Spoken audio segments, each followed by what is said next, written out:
হইলে মাইনে নিতে বাধ্য, বুদ্ধিমান হইলে এই সিস্টেমের ভেতরে মাথা উঁচু করে আজাদি নিশ্চিত করতে পারবো। তাই বুদ্ধিমান হন, ঠিক কাজটা করুন। স্কলাররা আমাদের শিখাইছেন যে রাষ্ট্র আবেগে চলে না।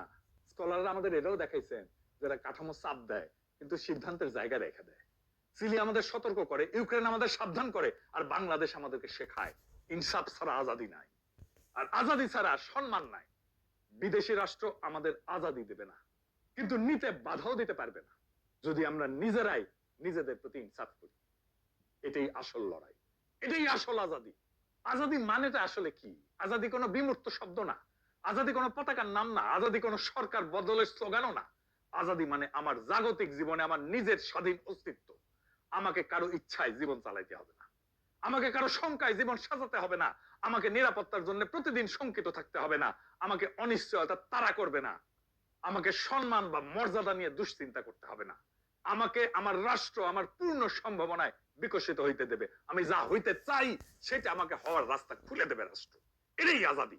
আজাদি আসে কোথায় থেকে? ওয়াশিংটন থেকে না, মস্কো থেকে না, বেজিং থেকে না, ইন্ডিয়া থেকে না। আজাদি আসে ইনসাফ থেকে।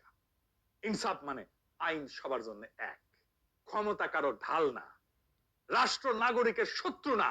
ইনসাফ ছাড়া আজাদি মানে নৈরাজ্য, আজাদি ছাড়া ইনসাফ মানে কাগজের কথা শুধু কালি। আমরা ইনসাফ চাই কারণ আমরা আজাদি চাই, আর ইনসাফ থেকেই আসে আজাদি। এই দাবি কোনো ইসলামপন্থী দাবি না, এই দাবি কোনো সেকুলার পন্থীও দাবি না, এই দাবি মানুষের দাবি। এভাবেই হাদি, আবু সাইদ, মুগ্ধরা 2024-এর জুলাইয়ের বর্ষা বিপ্লবে আমাদেরকে শিখাইছে ইনসাফ থেকে আসে আজাদি। আমি কি চাই? বাংলা কি চাই? মাটি কি চাই? শহীদ কি চাই? আমরা কি চাই?